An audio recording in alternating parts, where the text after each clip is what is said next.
Akkam jirtu hordoftoota koo nagaamii dhimminni har'a isinii dhiyeessu egaa kan xiyyeeffate yaa'ii caffee Oromiyaa irratti yaa'iin idilee saglaffaa caffee Oromiyaa galma caffee Adaamaatti gaggeeffameera.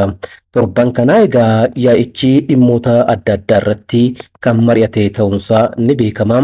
Jalqaba yaa'ichaa irratti egaa afyaa'iin caffee Oromiyaa Sa'aadaa Abdurrahaman ajandaan yaa'ichaa maal fa'i akka ta'an tarreessuudhaan himaniiru. Ajandaa kana dhiyeessuu isaaniitiin dura immoo haasawaa baniinsa yaa'ii caffee taasisaniiru.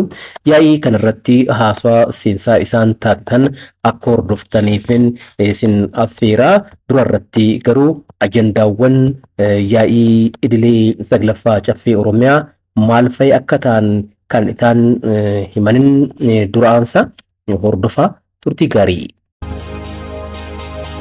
Adoolessa 12 bara 2017 yaa'ii idilee saglaffaa waggaa afuraffaa bara hojii caffee jaaffaa ammarraa eegalee jalqabee jira. Ajandaalee yaa'ii keenyaaf yaa'ii idilee saglaffaa waggaa afuraffaa bara hojii caffee jaaffaaf kabajamaa caffeen kun irratti mari'achuuf qabame mirkaneessuu ta'a. Haaluma kanaan ajandaalee yaa'ii kanaaf qabame akka asii gaditti dhiyeessa.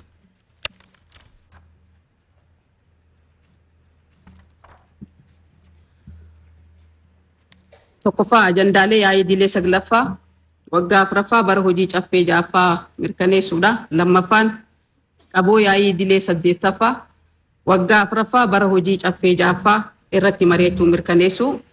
Sadaffaan gabaasa raawwii hojiiwwan bara 2017 fi kallattiiwwan gurguddoo karoora bara bajataa 2018 qaama raawwachiiftuu irratti mari'achuun mirkaneessuu. Afuraffaa gabaasa raawwii hojiiwwan bara 2017 fi kallattiiwwan karooraa bara 2018 mana murtii waliigala Oromiyaa irratti mari'achuu mirkaneessuu. Shanaffaa gabaasa raawwii hojiiwwan bara 2017 fi kallattii karooraa bara 2018 waajjira caffee Oromiyaa irratti mari'achuu mirkaneessuu.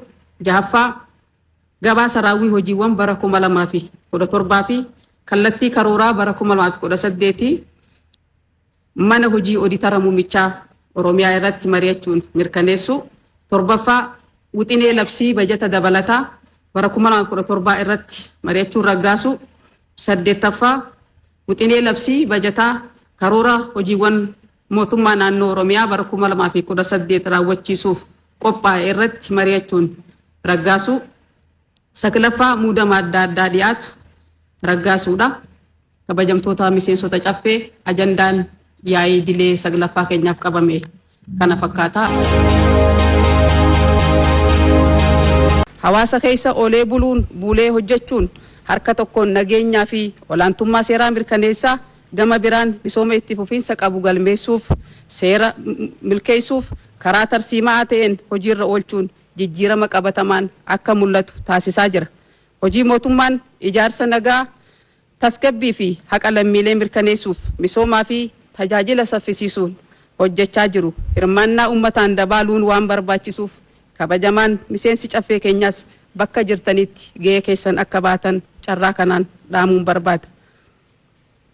Uummanni keenya bara kana qe'ee isaaniitti tajaajila akka argatuuf tarkaanfiin fudhatame agarsiiftuu jijjiiramaati. Kanaaf hoggansa qindaa'aa kennuun uummata keenyaaf imala boqonnaa haaraa milkeessaa akkuma dhufne waggaa itti aanu kanattis milkaa'ina keenya kaleessaatti sona dabaluudhaan jijjiiramaaf onnannee kan hojjennu ta'a. Akkasumas galmoota dameewwan misooma hundaa irratti qabaman milkeessuuf inisheetiifiiwwan garaagaraa bocuun hojiirra oolchuu irratti argamna. Tarsiimoo fi sagantaa ifa ta'een hoogganamne biyya keenyaaf abdii qabatamaa galma ifa badhaadhinaatti nu geessu irra imaluudhaan injifannoowwan dabalataa galmeessu. Ganna kana hojiiwwan tajaajila lammaa hojjechuun hawaasa keenya yeroo itti tajaajilu waan ta'eef waggoottan darban keessatti dhiibbaa jijjiirama qilleensaa dandamachuuf sagantaa ashaaraa magariisaa bu'aawwan gurguddoo argamanii jiru. Injifannoowwan argaman itti fufsiisuun karoora diinagdee magariisaa bara kanaaf qabame milkeessuuf sochiin uummanni keenya taasisaa jiruuf carraa kanaan maqaa koo fi maqaa kabajamaa caffee kanaan galatoofachuun barbaada. Kabajamtoota miseensota caffee, kabajamtoota keessummoota keenya, yaa'iin idilee saglaffaa waggaa afuraffaa bara hojii caffee jahaffaa har'arraa eegallee gaggeessinu kanaanis raawwiin hojiiwwan gurguddoo qaamolee mootummaa sadanii fi manneen hojii oditara muumichaa kan ittiin madaallu milkaa'inoota jiran qabannee kallattii hojii bara itti aanu kan itti keenyudha. Akkasumas karoora hojiiwwan bara 2018 raawwachuuf bajata naannichaa raggaasuu fi ajandaawwan biroo qabaman irratti bilchinaan mari'achuun kallattiiwwan hojii gurguddoon kan itti ta'an ta'a. Bu'uura heeraa fi seeraan baay'inni miseensota caffee argamuu qabanii yaa'ii keenya eegalchiisuu kan nu dandeessisan waan ta'eef yaa'iin idilee sadaffaa waggaa afuraffaa bara hojii caffee jahaffaa ifaan banamuu ibsaa. Galatoomaa caffee cimaa ijaarsa biyyaaf.